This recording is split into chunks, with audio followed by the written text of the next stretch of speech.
అందరికీ నమస్కారం. మా ఛానల్కు తిరిగి స్వాగతం.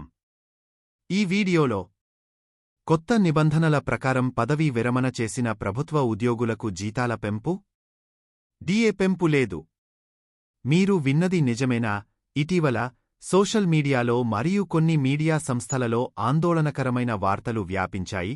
రిటైర్డ్ ప్రభుత్వ ఉద్యోగులకు కీలకమైన పదవీ విరమణ తర్వాత ప్రయోజనాలను తొలగించాలని కేంద్రం నిర్ణయించిందని పేర్కొంది. కొత్త నిబంధనల ప్రకారం పెన్షనర్లు ఇకపై ఆర్థిక చట్టం 2025లో భాగంగా రాబోయే 8వ వేతన కమిషన్తో సహా భవిష్యత్ పే కమిషన్ల నుండి డిఏ భత్యం పెంపుదల లేదా ప్రయోజనాలను పొందరని ఈ నివేదికలు చెబుతున్నాయి. నిజంగా ఏం జరుగుతోంది? మేము అంశంలోకి వెళ్లే ముందు మీరందరూ మా ఛానెల్కు సభ్యత్వాన్ని పొంది మాకు మద్దతు ఇవ్వాలని మేము అభ్యర్థిస్తున్నాము. సెంట్రల్ సివిల్ సర్వీసెస్ పెన్షన్ నియమాలు 2021లోని రూల్ 37కి వాస్తవానికి సవరణ ఉంది.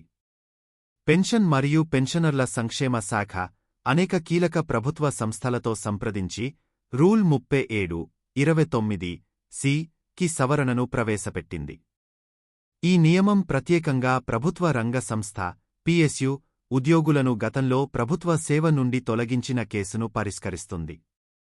సవరణ చేయబడిన నియమం ప్రకారం గతంలో ప్రభుత్వ శాఖలో పనిచేస్తున్న ఒక పిఎస్యు ఉద్యోగిని ఏదైనా కారణం చేత తొలగించినా లేదా దుష్ప్రవర్తన కారణంగా సేవ నుండి తొలగించినా వారి మునుపటి ప్రభుత్వ సేవ నుండి పెన్షన్తో సహా వారి మొత్తం పదవీ విరమణ ప్రయోజనాలను జప్తు చేయవచ్చు. అటువంటి సందర్భాలలో పిఎస్యు నిర్ణయం సంబంధిత పరిపాలనా మంత్రిత్వ శాఖ సమీక్షకు లోబడి ఉంటుంది. ఉద్యోగిని పిఎస్యు నుండి తొలగించినప్పటికీ మునుపటి ప్రభుత్వ సేవ నుండి పెన్షన్ ప్రయోజనాలను రక్షించే మునుపటి నియమం నుండి ఇది గణనీయమైన మార్పును సూచిస్తుంది. కరువు భత్యం పెంపుదల మరియు వేతన కమిషన్ ప్రయోజనాలు నిజంగా తొలగించబడుతున్నాయా? సమాధానం లేదు. నియమం 37కి చేసిన సవరణకు సాధారణ పదవీ విరమణ చేసిన ప్రభుత్వ ఉద్యోగులకు కరువు భత్యం లేదా పే కమిషన్ ప్రయోజనాలతో సంబంధం లేదు. ఈ నిబంధన ఒక నిర్దిష్ట సమూహానికి మాత్రమే వర్తిస్తుంది. ప్రభుత్వ సేవ నుండి స్వీకరించబడిన పిఎస్యు ఉద్యోగులు దుష్ప్రవర్తన కారణంగా తొలగించబడ్డారు.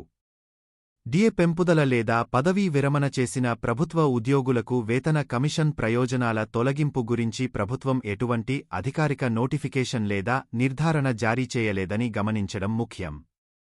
నిజానికి ఆర్థిక బిల్లు 2025లోని పెన్షన్ సంబంధిత నిబంధనలు జూన్ 1, 1972 నాటి ప్రస్తుత నిబంధనలను మాత్రమే పునరుద్ఘాటించాయని, పౌర లేదా రక్షణ పెన్షన్లను మార్చలేదని ఆర్థిక మంత్రి నిర్మలా సీతారామన్ పార్లమెంటులో స్పష్టం చేశారు.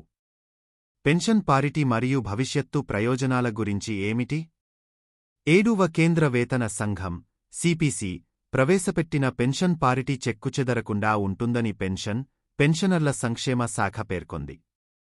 పెన్షనర్లకు ఇటీవలి కరువు భత్యం పెంపుదల కూడా ఈ ప్రయోజనాలను ఇప్పటికీ అందిస్తున్నట్లు నిర్ధారిస్తుంది. ఈ వీడియో మీకు ఉపయోగకరంగా అనిపిస్తే దిగువ వ్యాఖ్యలలో మీ అభిప్రాయాలను వినడానికి మేము ఇష్టపడతాము.